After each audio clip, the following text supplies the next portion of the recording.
Geliefdes, dit is altyd vir my moeilik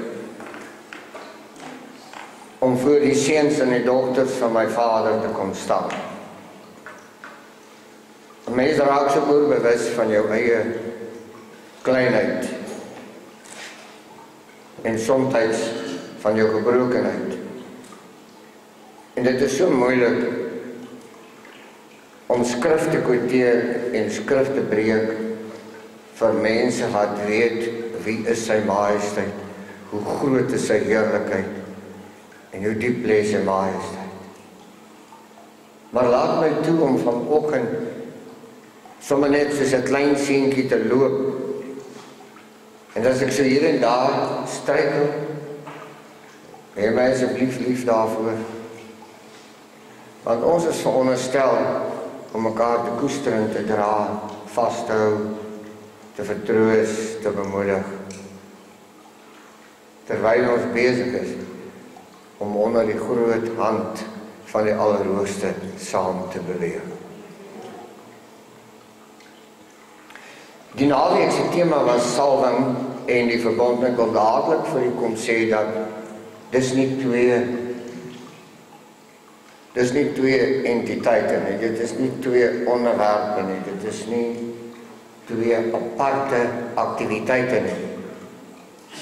Maar laat ek vanmôre dit vir jou duidelik in jou oor kom sê, dat wanneer die Elohim met jou 'n verbond maak, is jy onder die salwing, want die verbond is die salwing. Amen. Jy kan nie begin getuig dat jy onder 'n salwing is, maar jy's nie in die ritme nie, jy's nie in die passie nie, jy's nie binne die dinamika van sy verbond nie. Sy verbond is belyn, sy verbond is ewig, sy verbond is onveranderlik, sy verbond is konsekwent, onveranderlik soos wat hy self is. En dit beteken dat as hy die verbond aan jou bekend maak, dan is jy onder sy salwing. Amen. En wat ons dan vir mekaar sê, salwing is dus binne die verbond. Dit beteken nie dat jy kan leef as jy wil en sê ek is in die verbond nie. Dis onmoontlik. Want as jy uit die verbond gaan, is jy uit die salwing. En as jy uit die salwing is, jy dood soos om dood. Dit beteken sy majesteit moet jou weer kom lewend maak om terug te keer na die verbond. En so dit wil sy ons in ons stormlope in die lewe van die verbond af weggehardloop net om dood te gaan daar buite. En sy majesteit vermoeienis aan te doen om agterna te loop, om die wat hy kosbaar verordeneer het in die voortyd te gaan loop optel tussen die paaie en tussen die stikkenplekke waar hulle self heen gekies het om te gaan.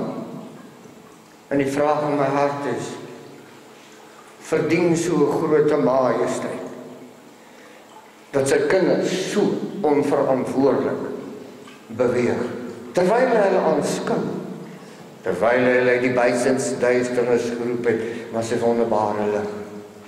Hulle gesalf het met kennis uit die hoogte.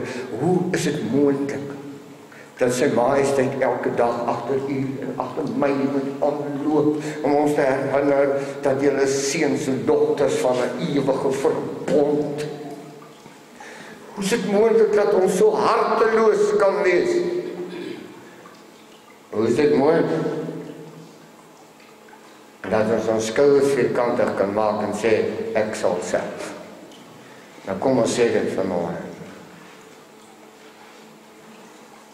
Koning Dawid, hy het ook sy eie paadjie gekies vir so 'n moment. Maar hy kom leer vir my en vir wie wat so kosbaar is, hierdie wondermoment. Hy sê, laat my nie in die hand van mense val nie, maar laat my in die hand van die ewige regverdige, die groot en die verhewene val, want u is barmhartig van ewigheid tot ewigheid. U sien, geliefdes, eenmaal het 'n prediker vir 'n persoon 'n vraag gevra. Hy sê, vriend, wat glo jy? En hy antwoord, ek glo wat die gemeente of die groep waaraan ek behoort glo. En toe vra hy vir hom, wat glo jou groep? Toe sê hy, dieselfde as wat ek glo. En toe vra hy, wat glo julle?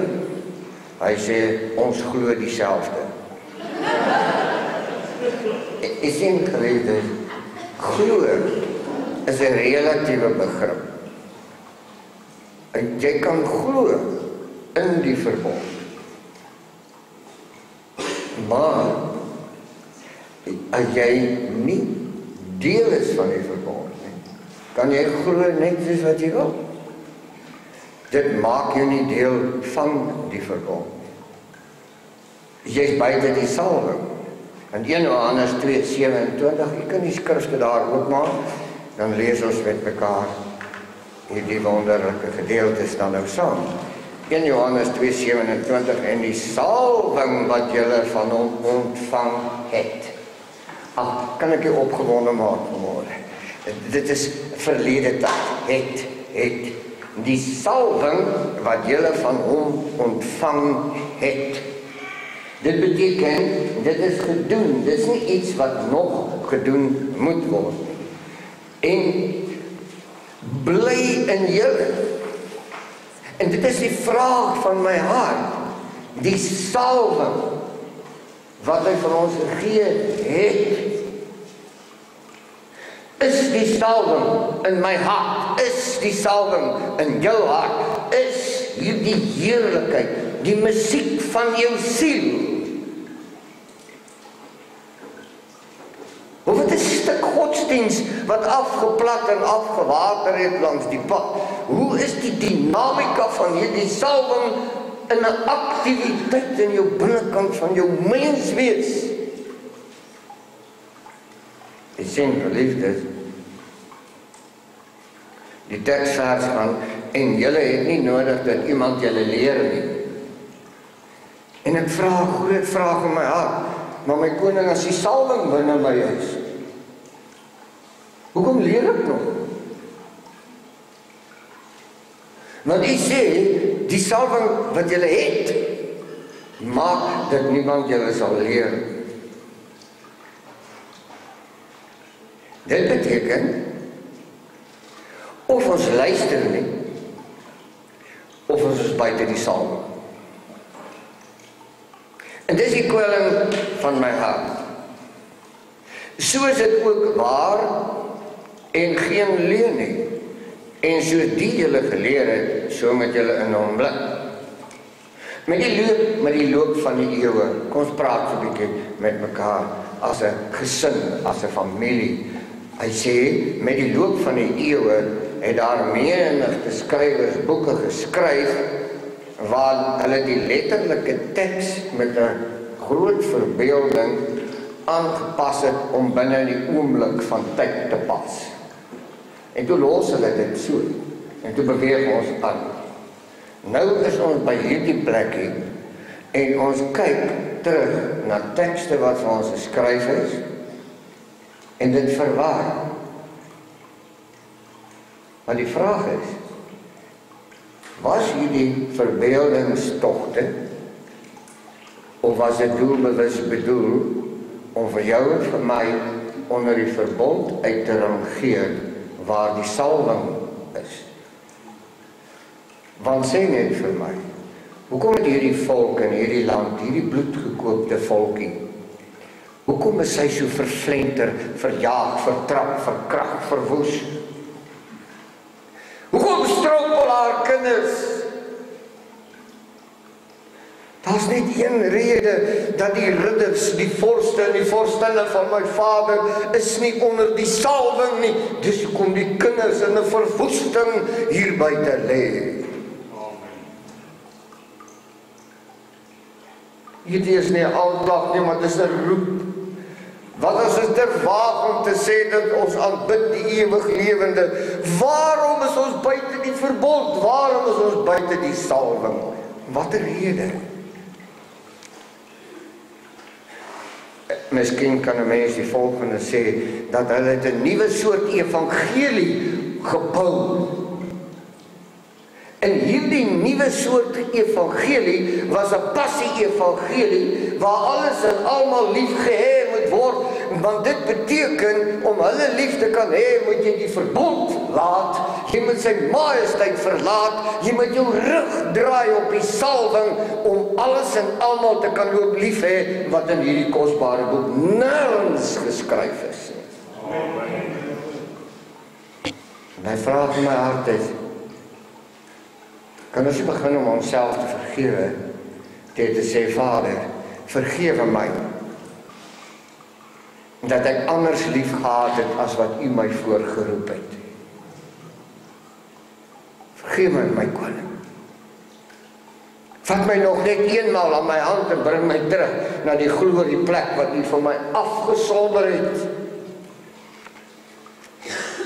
Sien, geliefdes, in 'n bulletin uit die Vatikaan wat op rekord is, het hulle 'n artikel gepubliseer waarin hulle Judas die Iskariot totaal vryspreek van verraad. Dit staan in die boek. Maar dis 'n ander evangelie wat maak, wat die integriteit en die konsekwentheid en die onveranderlikheid van sy majesteit brutaal aantas. En waar is sy seuns? Waar is sy dogters?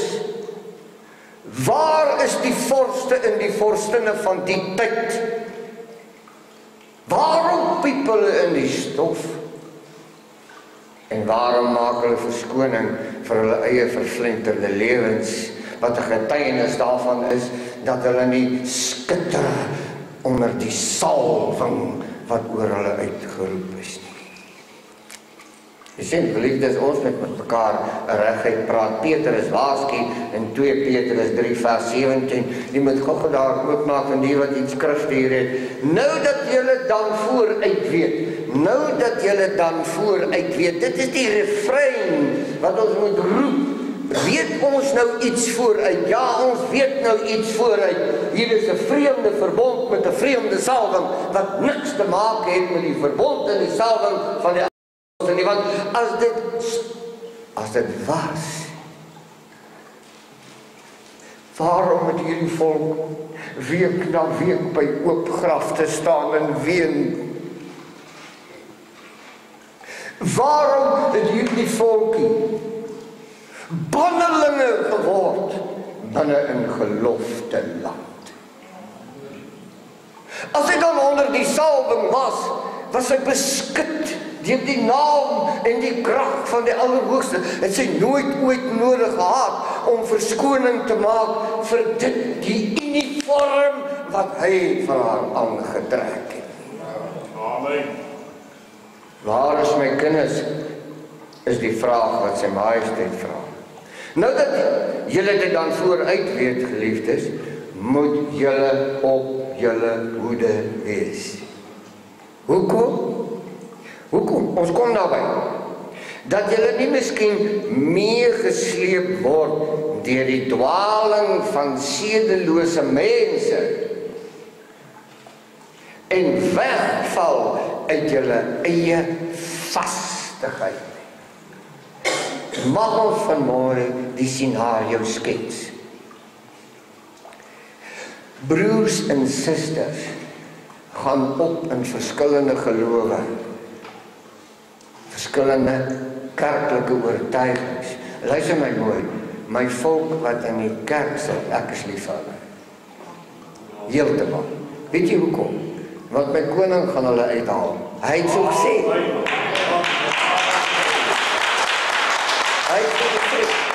Want hy soek nie groeperings nie. Hy soek 'n volk. Soos hy vir ons leer in Sefanja 3. Hierdie klein volkie waarvan hy praat, noem hy, wat ewig op die troon is. My klein volkie, wat by my naam sal skuilings. My gemeente, my aanbidders, my alleen offerdraers. Is dit nie genoeg vir u? Die vraag is, Hoekom is ons nie by die plek nie? Weet jy waarom? Ons is uit die verbond. En die verbond is die salwing. Dit beteken ons is naak. Ons is uitgetrek, gestroop. Ons word weggesleep. En moenie vanmôre van my kom sê praat politiek nie. Hierdie volkie is doelbewus weggesleep uit die verbond en uit die salwing. En dis die toestand. Maar hier is die nuutheid, hier is die wonder. Hier tussen hulle is manne en vroue wat opkom, wat 'n helder weet in hulle hart dra, dat sy majesteit gaan hierdie toestand nie kondoneer nie. Hy sal hulle uitruk uit hulle hande en hulle terugbring waar sy lig en sy heerlikheid en sy majesteit alleen sal heers. Die sien geliefdes, Johannes het 'n naam gegee aan hierdie sedeloses. Johannes was 'n baie beleese man ten opsigte van die verborgenhede en die heerlikhede. Dit is asof Vader hom hand groot gemaak het en sy oor gefluister het. Die heerlikhede in sy siel weggelê het, sodat sy mond nie kon stamel nie. Hy het nie gesoek na antwoorde nie. Hy het geweet. Hoekom? Want hy was binne in die verbond onder die salwing. En hoe kosbaar sê hy, 1 Johannes 2:18, die kan so blaas, as jy hom soek, is net na Genesis. 1 Johannes 2:18. Kinders, hoor mooi sê hy, kinders, weet jy hoekom sê hy so? Hy staan daar en hy kyk, soos wat ek vanmôre hier kyk, en ek sê, kinders, kinders, wie se kinders is jy, my boetie maar sê? Wie se kinders? Sy majesteit se kinders. En hy praat dit so mooi. Hy sê, kinders, kinders, dit is die laaste uur. En soos julle gehoor het dat die antichrist kom, bestaan daar ook nou baie antichriste. Dit maak 'n mens so 'n bietjie bekommerd. Want hoekom kan daar nie net een wees nie? Hoekom is daar skielik nou baie? Maar ons kom daarby, ons wil net vir die betuie, waaruit ons weet dat dit die laaste uur is. Met ander woorde, die baie antichriste organiseer die klein volkie van sy majesteit buite die verbond. En dus weg onder die salwing. Nou, ek wil nie vanmôre met die praat oor sonde nie, want ek wil nie oor die Satan se goed praat nie. Ek wil nie met die praat oor sonde nie. Ek wil net vir jou sê, jy is 'n vors en 'n vorstin van my koning. Los jou toe. Daar die goed pas nie by die salwing. Kry klaar daarmee. Kry klaar daarmee. Die verbond is 'n salwing. Eksodus 34:28 bedui dit vir ons so kosbaar. Dit is eintlik aangrypend as ons mooi hierna kyk, man. En hy was daar by sy majesteit 40 dae en nagte en hy het geen brood geëet of water gedrink nie. En hy het op die tafels die woorde van die verbond, die 10 gebooie skryf. En ek verstom, en ek sien, hy is eintlik besig om 40 dae besig te wees met die verbond. Hy het nie tyd om te eet nie, hy word nie eens dors nie, want die verbond het hom teen die almagtige sy heerlikheid gebring, waar hierdie liggaam gevoed word met krag in die hoogte. Hy het geen behoefte aan kos of water. Nou, jy moet dit nie gaan probeer nie. Na 40 dae gaan jy baie dun wees. In die verbond beteken sy majesteit sy teenwoordigheid. Ekskuus, ek wil net weer verduidelik. Binne die verbond is jy in sy teenwoordigheid. Hy sê so. Vra net vanmôre, sê vir my boet en my sus, is jy reg binne die verbond. Of verlang jy daarna? As jy daarna verlang, is dit goed. Maar hou op om te verlang. Hou op om te staar na die vark se peel.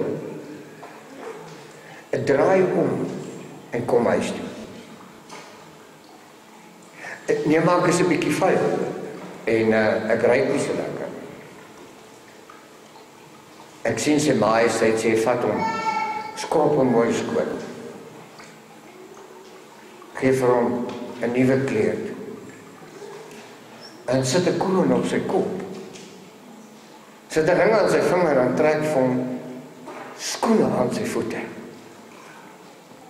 Want hierdie kind van my was verlore en is gevind. Vra ek net vanmôre in hierdie gemeente, hoe voel u? Voel u is nog nie gevind nie? Of bruis die vreugde in jou binnekant? Ek is gevind, die Allerhoogste het my gekry, hy het my teruggeroep huis toe. Hoe voel u vanmôre? Amen.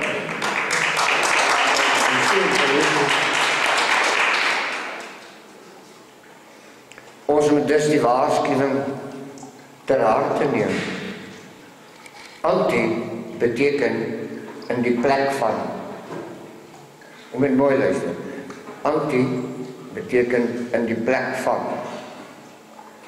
Dit spreek boekdele, want wat sê hy eintlik vir ons? Hier is die verbond en hier is sy majesteit. Die opsteller van die verbond. En hulle herskryf 'n evangelie om wat te doen? Om ons binne 'n ander verbond wat iemand anders opgestel het in te bring. En wat daarvan?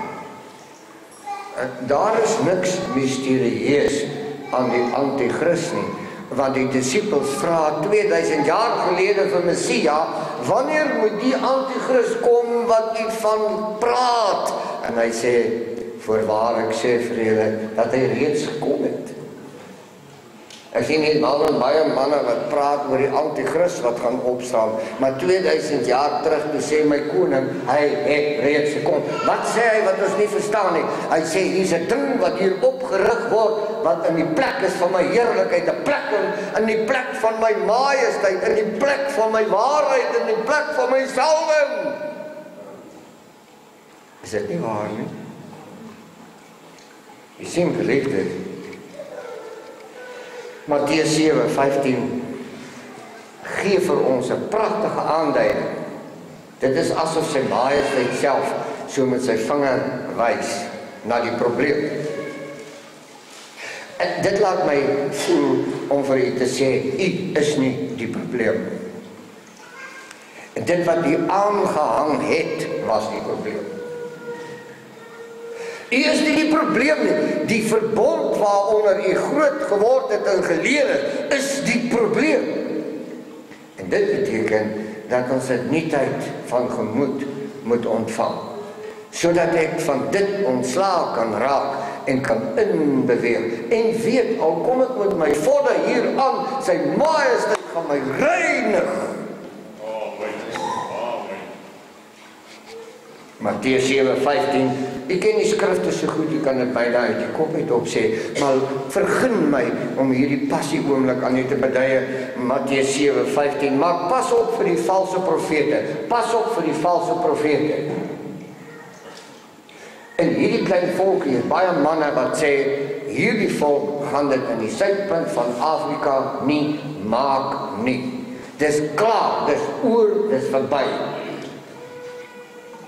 En dan glimlag ek, weet jy waarom? Sy majesteit het nie so gesê nie. En sy majesteit ooit 'n profetiese rede aangevoer, waarin hy sê, die klein volkie wat ek vir my geplant het, oor kan die riviere van kus, gaan uitgewis word. Sorry, ons kan niks daaraan doen nie. Sê vir my, is daar so 'n inskrywing?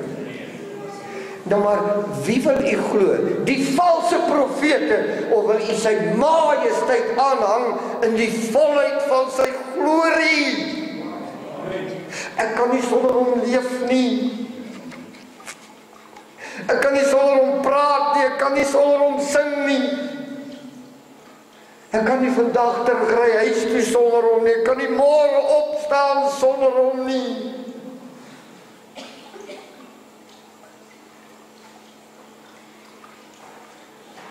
Argeloosheid is 'n vrug van die teestander. Argeloosheid maak dat jy net dalk nie sal weggaan en onder die euforia van sy heerlikheid uit wegry en vergeet hoe naby was jy. Hoe naby was jy aan sy teenwoordigheid, hoe naby was jy aan hierdie wonderlike gedeelte van 'n salwing wat hy vir sy seuns en sy dogters gereserveer het. Jy sien, geliefdes, hy noem hulle roofsugtige wolwe. Maar hy noem sy kinders skape. Hy noem hulle nie wolwe nie. Jy het nie gehoor wat sê ek nie. Sy majesteit sê vanaf die troon, my kinders is my skape, die skape van my weide. Hy het nog nooit eendag jou 'n wolf genoem nie.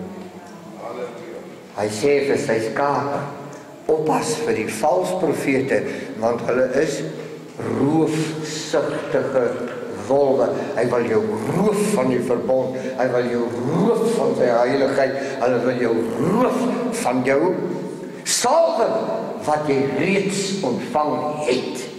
Amen. Sien, geliefdes, sy majesteit sê, aan hulle vrugte sal julle hulle ken. Aan hulle vrugte sal julle hulle ken. En ons kan nie tong loop en klap nie. As ons die vrugte sien, moet ons weet met wie ons te maak. Ons het te maak met 'n roofsugtige wolf, wat wil hê, wil ons uitskeer, uitverwoes, uitvervreem, uit die heiligheid van die verbond en die salwing, wat alleenlik onder sy naam kan gedui. Ek wil tog vir die vraag dat jy moet kyk na die 17de versie. So dra elke goeie boom dan goeie vrugte. U is goeie bome.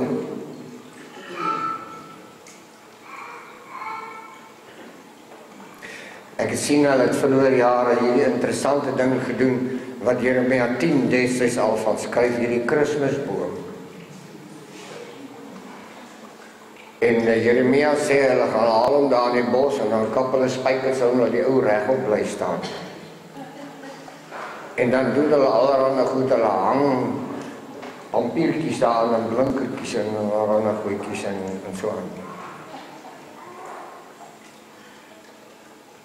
En dan moet iemand verstaan, dit was bedoel om die onder die verbond uit te sleep. Is nie ek dit so sê nie, maar as jy my daarvoor wil kruisig dat ek so sê, is vir my reg. Maar ek sien my Vader doen die volgende Amos 3 vers 7, dat hy doen niks, tensy hy sy raadsbesluit deur die mond van sy profete aangekondig het nie. En sy profeet staan op, hy sê hierdie ding, wend jou nie tot die weg van die heidene nie. Amen. Moenie wegloop van die verbond af nie, moenie onder die salwing uitgaan nie, bly by die plek waar ek jou verordeneer het. Jy sien, geliefdes, nou kom hier 'n nuwe evangelie, lang allerhande blinkertjies aan ons. En die ding leer, en dat dis eintlik 'n slegte vrug, maar hulle dol hom op, hulle spuitverf hom so 'n bietjie, sit 'n paar blinkertjies aan hom, en jy loop met hom nie rond, jy dra met jou baadjies en knopsgat, en jy voel so baie goed daaroor.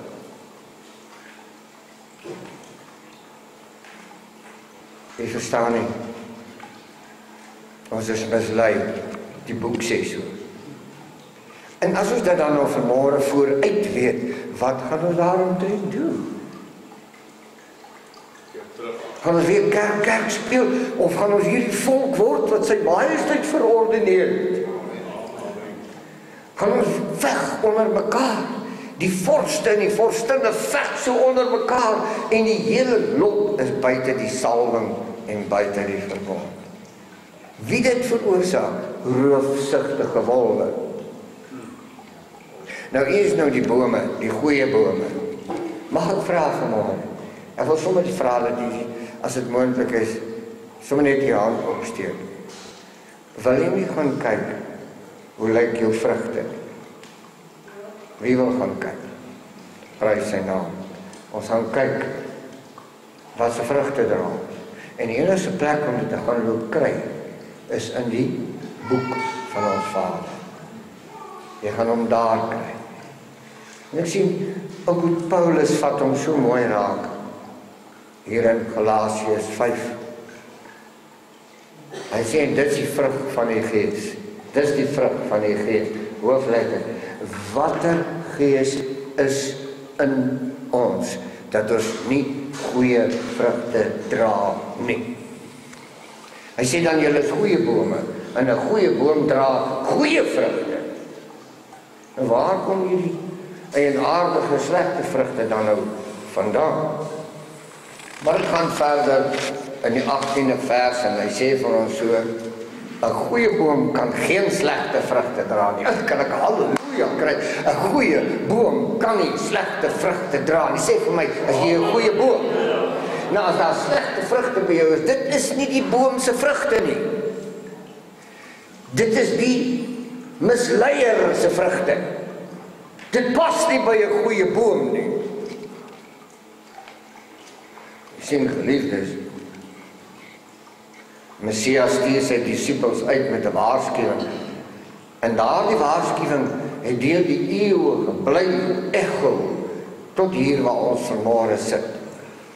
Kom ons hoor wat sê hy. Matteus 10:16. Matteus 10:16. Ek ken dit baie goed. Hy sê dit so. Hy sê, ek stuur julle so skape onder die wolwe in. Hy praat van die 12. Is dit reg? Hy sê, ek stuur julle so skape onder die wolwe in. En ons weet nou klaar, wie is die wolwe? En dan gaan hy verder, en hy sê, wees dan versigtig soos die slange. En 'n slang val jou nooit aan nie. Hy weet lang voor jou, van jou teenwoordigheid. En dan gee hy pad, want hy is versigtig. En dan sê hy, en wees opreg, soos wat? Soos die duiwel. Nou ons sal later oor hierdie enetjie praat. Sy majesteit sê, dat hulle wat teenoor my staan, is wolwe. Hy praat van homself, hy sê, die wat teenoor my staan, is roofsugtige wolwe. Verstaan jy dit? Hy sê, ek stuur julle onder hulle in. En dit is natuurlijk nou 'n vreemde oefening, maar hy het hulle mos eers geroep. Nou hier kom my oomblik van vreugde. Voor hy hulle stuur, het hulle geroep en hulle by hom kom sit, en die eerste ding wat hy doen, voordat hy hulle onder die wolwe instuur is, hy het hulle wat gegee. Wat het hy vir hulle gegee? Hy het vir hulle mag oor onrein geeste gegee. Met ander woorde, die wolwe is onrein geeste. Nie waar nie? Baie dankie. Dit beteken, onder die verbond, onder die salwing, is mag oor die onrein geeste. Prys sy naam. Waar is die halleluja's vanmôre? Dit is dan baie stil in hierdie kosbare gemeente. 2 Korintiërs 11:13, want sulke mense is valse apostels. Oeps. So 'n valse apostel is ook 'n roofsugtige wolf. Is dit reg? Want wat doen 'n valse apostel? Hy sleep die kinders uit die verbond uit weg. Ek weet ek maak jy seker nou so ou bietjie moeg, maar Om gelowig te wees, bring jou nie in die verbond nie. Ek verduidelik. Daar staan geskrywe, dit maak nie saak wat 'n kerkie aanbid nie, solank jy net glo. Dit is, ons het almal so groot geword, ons lag nou vandag daaroor, maar ons het almal so groot geword. Dit maak nie saak wat 'n kerkie aanbid nie, solank jy net glo. Nou hierdie is die filosofie van die algemene Christendom. Hier waar almal alles lief het, wat nie in die boek so staan. En dit is alles mooi. Hulle sê ek 'n pak klere aan, brilkrem aan die haartjies, tande mooi laat wit maak. Hulle sê nee. Dit wat julle mee besig is, gaan nie werk. Bly hierdie kant. Wat doen hy? Hy verhinder jou om terug te keer na die verbond. Wat is hy? Anders as 'n roofsugtige wolf. Daar is hy, geliefde. Ek praat nie vir my mense wat in die kerk sit nie. Ek het reeds gesê en ek sal dit weer sê, ek is lief vir hulle. Dit is my vader se seuns en dogters. Hulle wat lyk soos wat ek lyk. Dit is my naaste, is myne. Ek sal nie ophou om ook vir hulle lief te wees nie. Want hulle sal die stem hoor. Jy sien, die vraag is, kan gelowigheid die leuen in waarheid verander? En as dit nie moontlik is nie, dan beteken ek moet aan my glo-besigheid loop kyk. Want die glo kan nie die leuen in 'n waarheid verander. Waarheid het niks nodig, hy het nie pale nodig, hy het nie toue nodig, hy het nie ankers nodig, hy het nie stikke nodig nie. Hy staan van ewigheid tot ewigheid onbeweegbaar. Maar die leuen, hulle het hom dan opbou, dan stik hulle hom van die kant af, dan wil hy die kant toe val, dan stik hulle hom weer van hierdie kant af. En hulle keer die heel dag, die wind aan hom roer, sit hulle ankerpale aan, en laat dit tog asseblief net nie opval nie. Intussen glo, die plek glo, maar hulle kan nie hierdie leuen in 'n waarheid verander nie. Geliefdes, kom ons praat oor die volgende. Kan 'n leuen jou in die verbond bring? Soos niks. So die boom wat die leuen verkondig, word geken aan die vrugte wat hy dra. Hoekom is dit moeilik om dit raak te sien? Nie besig om mense aan te tas nie. Die mooiste, maar die mooiste en die pragtigste en die wonderlikste mense word weggesleep. Hoekom? Juist omdat hulle so kosbaar is. Om geen ander rede nie. En luister, ek wil graag oor 'n dokter praat. Jy weet, daar is 'n groot verskil tussen 'n dokter en 'n werktuigkundige. 'n Werktuigkundige se fout gaan altyd terug dat hy hom kan regmaak. 'n Dokter se fout word begrawe. En dit ja, en dit is eintlik sleg. Maar hoor nou, hoekom wil ek hieroor praat? Luister tog net so 'n bietjie. As 'n dokter die verkeerde medikasie voorskryf, kan dit heling bring vir die kwaal waaraan hy ly. Luister mooi, as die dokter die verkeerde medikasie voorskryf, kan dit hierdie ongesteldheid tot heling bring. Nee, dit is dan die verkeerde voorskrif. Nou, hoe wil u gesond word as u die verkeerde voorskrif het? En met die verkeerde voorskrif wil u glo, en met die verkeerde voorskrif wil u hemel toe gaan, en met die verkeerde voorskrif wil u die Heilige Gees ontvang, en met die verkeerde voorskrif wil u binne in die waarheidsomgewing funksioneer. Hoe op aarde werk dit? Dit is dan die verkeerde voorskrif. U moet die voorskrif kan volg, sodat die kwaal wat binne in ons is, genees kan word. Die kwaal is ons gewoond om weg te loop. Dit is die kwaal wat genees moet word, en jy kan hom net genees met die regte voorskrif, geliefdes. Halleluja. Prys sy dierbare naam, dankie vir daardie halleluja. Die ander kant is ook katastrofies, né? Dit beteken, glo, gaan nie die verkeerde medikasie reg maak nie. Is dit reg? Nou hoor jy weer, die ander kant is katastrofies. Jy die regte medikasie, mooi luister, jy die regte medikasie, jy het die woord by jou, jy verstaan die inhoud daarvan, maar hoor nou wat gebeur. Maar jy volg nie die voorskrif nie. Jy volg nie die voorskrif. Jy weet van hom. Hy sit hierso. En hy is bakken. Ek hoor hy draad nie 'n Bybel nie, maar 'n landbouboek. Onder sy arm. Maar ek wil nie oor hom praat nie. Ek wil praat oor hierdie kosbares wat vanmôre hier sit. Het u die voorskrif by u?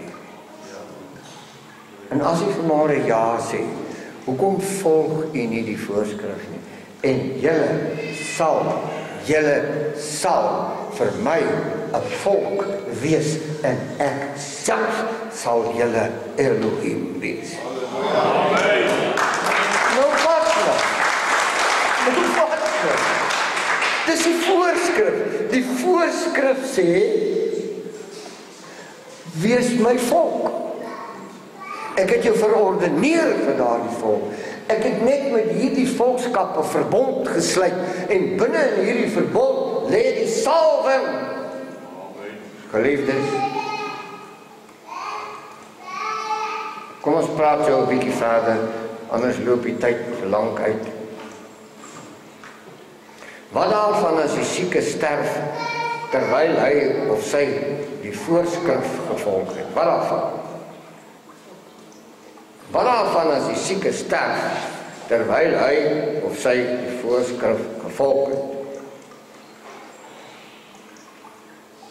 Watter voorskrif het hom laat sterf? Die verkeerde voorskrif, natuurlijk. Dit is so logies. Dit beteken dat jy weet van en jy ken die woord. Mag ek vanmôre iets baie radikaals sê? Hierdie is nie die woord nie. Hierdie boek bevat die sê goed van die woord. En ek weet my volk bedoel dit baie goed, as ek praat van hierdie Bybel, hierdie is die woord van die Almagtige. Ek verstaan hoekom hulle so praat. En baie praat so, maar die voorskrifte, as dit dan die woord is, waarom word die voorskrifte van die woord nie gevolg tot die letter nie? Waarom is die passie dan nie daar om binne in hierdie voorskrifte funksioneer en liefde hê en om te gee en jou naaste te koester? Hoekom is dit nie aan die orde van die dag nie? So ietsie ligs. 'n kruisie binne in die onderwys omgewing. Daar waar ons groot geword het. Die eerste ding wat jy doen as jy jou vraestel terugkry is om te kyk hoeveel verkeerdmerkies sit daar. Is dit nie? Maar wragtig toe die roofsugtige wolwe kom en hulle laat u binne 'n oop demokrasie 'n verkeerd merkie maak en jy is baie tevrede daarmee. Dit is verskriklik as 'n mens so daarna kyk. En Johannes waarsku ons dat daar konflik bestaan tussen die lig en die duisternis. Tussen die leuen en die waarheid. Johannes sê, as jy daar is 'n magtige konflik tussen lig en duisternis en wat? Tussen die leuen en die waarheid. Dis 'n magtige konflik wat hier aan die gang is. Want jy weet, die leuen is toe as 'n vreemde salwing aangebied. En dis hoekom my volk nie kan volk wees nie. Want die geheime resep lê weggelê binne in Matteus 12:25 wat sê dat 'n huis of 'n koninkryk wat in homself verdeel is gedoem om vernietig te word. En dan kom die roofvugtige wolwe en sê dis die antwoord. Vir ons om suksesvol te wees, al wat ons moet doen is ons moet hierdie volk organiseer in groepe. Dan aktiveer ons hierdie magtige aankondiging, hy moet vernietig word. En dit is hoekom u vanmôre hier sit. Want Vader gaan nie syne vernietig nie. Weet jy wat doen hy? Hy roep u uit die vals verbond terug na die oorspronklike verbond. Daar was sy salwing alleen vibreer in die volheid van sy heiligheid. Ek het vandag in 'n paar stoele omval van plesier by die aanhoor van Eden. Johannes 3:19. Ons moet by die ander weer. Is hy? Johannes 3:19. En dit is die oordeel. Dit is die oordeel. U hoor dit nie, u het dit baie gelees, maar hoor hoe kosbaar sê hy, Johannes 3:19. Liefdes, kom nou. As Klaas vaak jou plaas 8 bietjie pla, ons verstaan dit. Maar ag, daar's net een manier hoe hy die wijk neem. Staan op jou stoel en sê, Klaas vaak jy pla my hier. Jy sal sien hoe vandag is hy gaan. Johannes 3:19. Hoor hoe kosbaar? Hoor hoe kosbaar? Johannes 3:19. En dit is die oordeel. Ek vra, pleit by u vanmôre, as jy iets het wat jy mee kan inkleer. Kleer daarin. Hy sê, en dit is die oordeel. Nou wil ons weet, wat is die oordeel wat hiervan gepraat word? Nou kyk hoe kosbaar is hy. Dat die lig in die wêreld gekom het. Dis die oordeel. Die lig het in die wêreld gekom. Kom, dit is die oordeel. Want wat gebeur hier? Hier was baie vrede, hier was 'n skynheerlikheid en 'n soort saligheid en alles wat daarmee saamgaan, tot die lig hier ingekom het. Want dis die oordeel, die lig kom in hierdie wêreld. En wat doen die lig? Hy skei die leuen van die waarheid.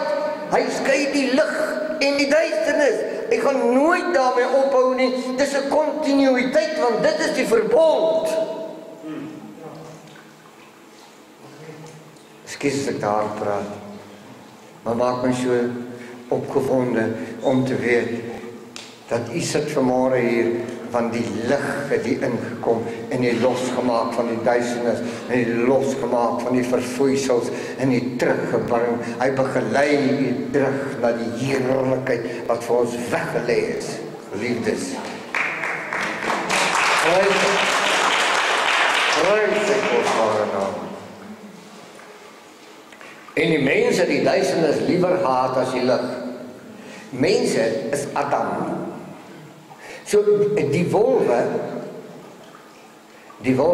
is nie gelyk nie soos wolwe nie. En dit is 'n glad, hy is baie glad hoor.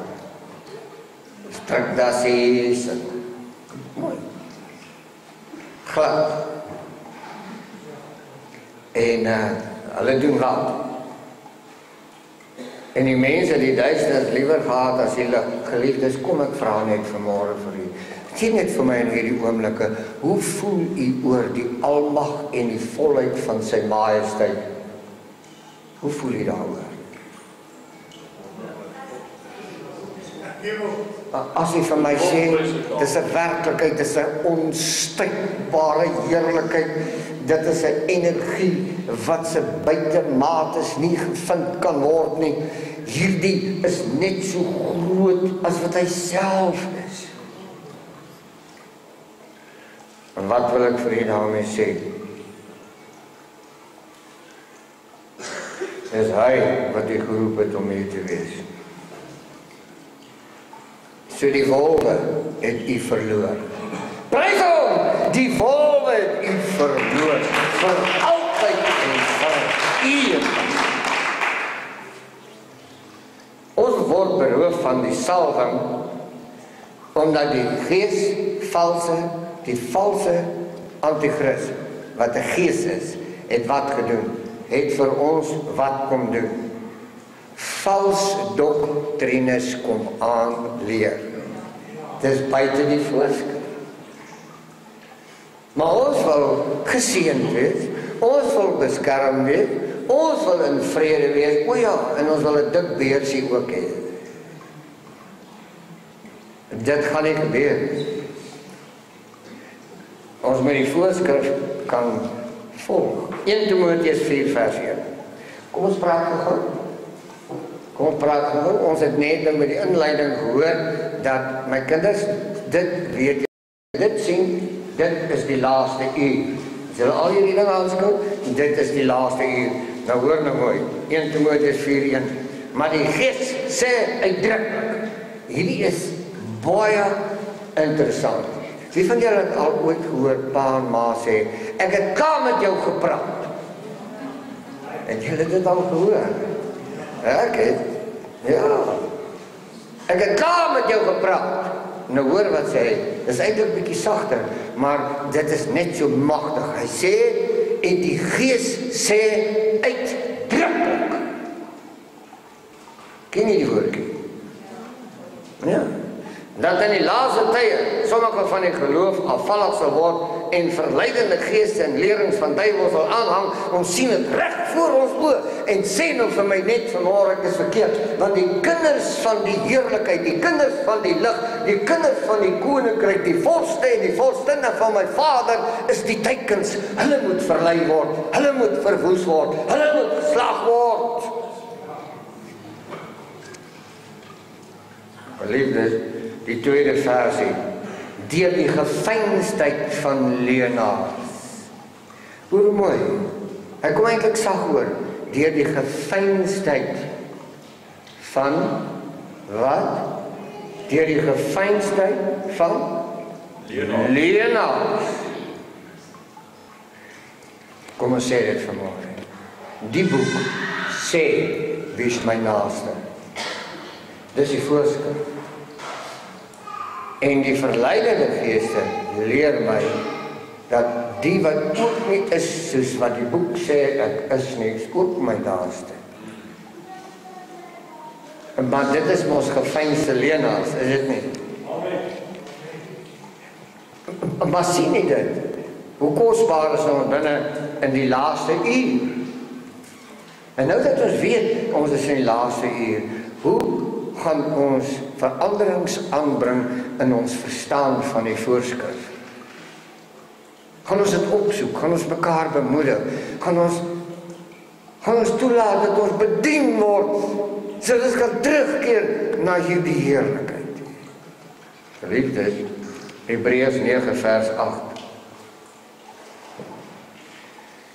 Ek wil nie graag praat oor die Heilige Gees nie, ons kan later daaroor praat. Maar ek kies om te sê in hierdie teksgedeelte van Hebreërs 9:8, waar dit die Gees van Elohim sê en dit duidelik maak dat die weg na die heiligdom nog nie geopen is solank as die eerste tabernakel staan. Wat sê hy? Hy sê ek is die vervulling van al hierdie dinge. En as julle die destydse goed nog in stand hou, is die weg na die heiligdom nog nie geopen. Julle misken dat ek julle gelos het. Julle misken dat ek alles vervul het. Dit is 'n verskriklike besigheid hier. Maar dit was 'n beeld met die oog op die teenwoordige tyd, vers 9, waarin daar gawes en offers gebring word, wat hom wat die diens verrig na die gewete nie volkome kan maak nie. En dan kom ons by die 10de vers, en dis die volmaakte belofte ook aan u. Omdat dit net bestaan het in spys en drank en verskillende wassinge en vleeslike verordeninge, wat opgelê is tot op die tyd van herstelling. Maar hier is dit is so mooi, ek lees vir u die 11de versie. Maar Messia wat opgetree het as hoëpriester van die toekomstige weldade en deur die groter en die volmaakte tabernakel wat nie met hande gemaak is nie, dit wil sê wat nie aan hierdie skepping behoort nie. Ook nie met die bloed van bokke en kalwers nie, maar met sy eie bloed eenmaal ingegaan in die heiligdom en 'n ewige verlossing teweeggebring vir die kinders wat vanmôre hier sit. Amen. Wat doen hy?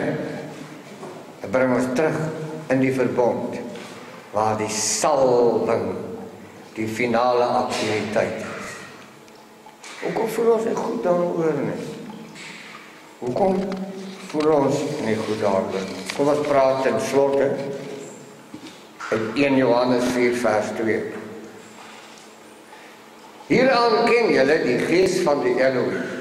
Hieraan ken julle die gees van Elohim. Hoor hoe mooi sê hy, elke gees wat bely dat Messia in die vlees gekom het, is uit Elohim.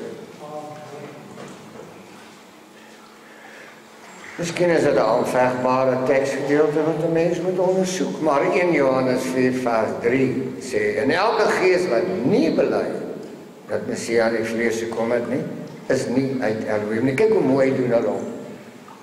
Hulle weet hier is die moeilikheid. Is dit nie? En hulle draai mooi saggies op. Hulle bely dat hy gekom het, maar hulle vervreem ons van die voorskrif. Geliefdes, vat hom hier bietjie huis toe. 1 Johannes 4 vers 4. En hierdie is vir my die passie oomblik. Dit is die musiek in my hart. Dis musiek in my hart. Hoe mooi sê hy hom. Julle is uit Elohim, my kinders. Julle is uit Elohim, my kinders. Dit is asof Johannes vanmôre hier kan kom staan met dieselfde oortuiging, met dieselfde kernwete in sy binnekant. En hy het sy hand so bedui en sê hy, julle is uit Elohim, my kinders. Hoe voel jy daaroor? Hoe voel jy daaroor? Omdat hy wat in julle is, groter is as hy wat in die wêreld is. Wat daarvan? Nou wat vrees jy? Kom, sê vir my, hoekom loop ons hier rond in vrees? Terwyl die voorskrif sê, ek het nie aan julle 'n vreesagtige gees gegee nie. Wie se voorskrif word nog gevolg? Dink jy regtig, sy majesteit, kan nie met hierdie rommelstatus ding hier buite iets doen nie? Wil jy vir my sê, hy is gebonde aan hierdie toestand hier buite? Is hy ondergeskik aan hierdie toestand? Nou wat is verkeerd met ons innerlike? Wat verstaan ons eintlik dan nou nie van die omgewing? Geliefdes, vers 7. Laat ons mekaar lief hê, want die liefde is uit Elohim, en elkeen wat lief het, is uit Elohim gebore en ken hom. My groot begeerte, my persoonlike groot begeerte is om elke dag van my lewe vreemdelingskap af te breek. Ek wil graag elke boet en elke sis in die oë kyk. En ek moet in hom sien wat Elohim in hom sien. Ek wil in die oë kyk en vir u sê, ek sien wat die Elohim in u sien. U is dierbaar, u is kosbaar. U is verordeneer vir hom. Dan gaan ons volk word. Volk van sy welbehaag. En die wêreld sal weet. Wanneer ons roep, Immanuel. Elohim is by ons. Want hy het gesê, julle sal vir my 'n volk wees, en ek self sal julle Elohim wees. Dan roep ons Immanuel. Halleluja. Hebreërs 8 vers 10 sê 'n wonderlike ding oor die verbond. Hy sê, ek sal my wette in hulle verstand gee en op hulle hart skryf. Dis vir my fantasties. Nou staan dit weer op klip een kant. Dis die in. Dis die lied van my siel. Dis die ritme van my bestaan. Ek is terug in die verbond. Weet jy hoekom?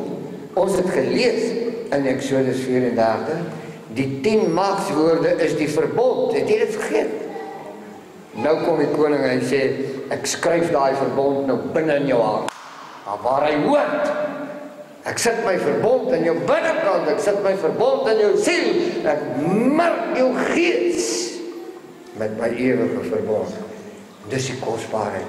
En gehoorsaam aan hierdie aktiwiteit word ons die volk van sy welbehaag, prys sy dierbare naam. Dis so kosbaar. Ek sluit af. Frank Herman was baie jare gelede, maar hy het 'n digbundel vir my gegee. Ek beheer hom nog al die jare. En daar's een gedeeltjie wat hy gedig het, wat my altyd in my keel gryp. Dit voel asof daar 2 koue hande so om my hart kom sit. En ek wil dit graag aan u voorhou, dan hoor jy hoe kosbaar is dit, wat hy sê. Hy gaan so, hy sê, dogter van God. Ek moet dit lees soos hy dit gedig het. Dogter van God. Met watter doel, met watter verborgen doel, het jy met Judas uit diezelfde beker wyn gekies? Om met goud en wêreldguns, om 'n nuwe wêreldorde, die seun van God, die droewige kus te gee. Uit watter beker het jy gaan drink? Die Judas beker? En wanneer jy die voorskrifte van hierdie woord nie volg nie, het jy saam met die Judas wyn uit dieselfde beker gedrink en die kus van verraad hier opgeplak. Met watter doel het jy dit gedoen? Maar prys sy kosbare naam, prys sy kosbare naam, het jy gekry en het jou teruggebring in die plekkie waar hy met sy vinger gewys het, jy vir hom moet wees. Die klein volkie oorkant die riviere van Kus. My aanbidders kondig hy in die hele heel aan. My aanbidders. Net hulle alleen. Kan ek 'n bietjie halleluja kry oor die Here? Halleluja! Prys. Dit is verseker hoe dit gaan wees. Ek dankie dat jy hierna geluister het. Dankie vir die wonder om in die teenwoordigheid te wees. En ons gaan verseker vandag hier uitgaan met 'n ander wete oor wie ons is en waarheen ons op pad is.